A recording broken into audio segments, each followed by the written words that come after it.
Nakabalik na sa West Philippine Sea ang mga sasakyang pandagat ng China matapos nilang lisanin ang Panatag or Scarborough Shoal noong nakaraang linggo, ayon sa US Maritime Security expert na si Ray Powell.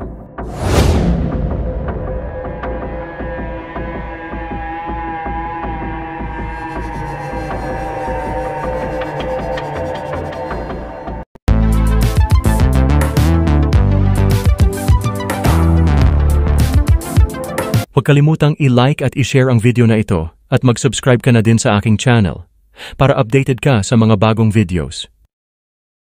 Ang pansamantalang pag-alis ng mga barko ng China noong nakaraang linggo ay dahil sa malalang kondisyon ng panahon na dala ng Tropical Storm Enteng, kung saan pinilit na ihinto ang mga aktibidad sa dagat.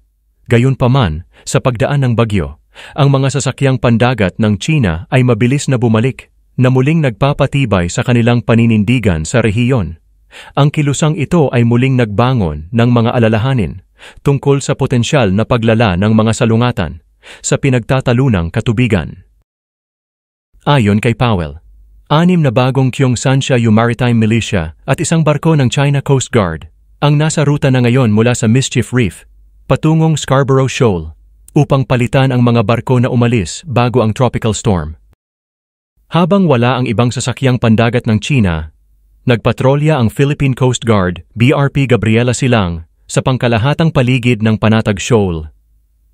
Gayunpaman, ang nagpapatrolyang barko ng PCG ay sinundan ng barko ng CCG na may hull number 3302, habang binabantayan ng CCG 3305 ang entrada ng shoal. Nagbabala ang mga eksperto na ang pagbabalik ng mga sasakyang pandagat ng China ay maaaring magdulot na naman ng tensyon sa pagitan ng Pilipinas at China, lalo na sa mga nangyayaring hindi pagkakasundo sa teritoryo sa Panatag Shoal.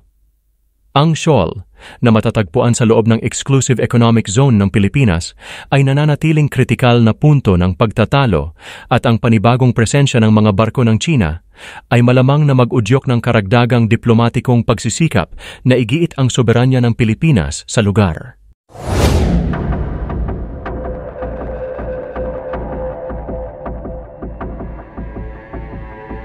Ano ang masasabi nyo tungkol dito, mga kamix? I-comment nyo na yan.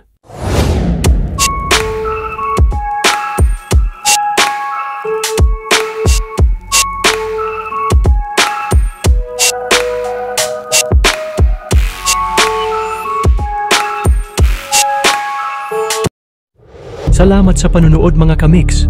Ako ay mag-iiwan sa inyo ng katagang alamin natin ngayon, wag nang ipagpabukas. Kung ayaw mong batukan kita, biro lamang. Ingat, mga kamix, sa susunod na video na ulit.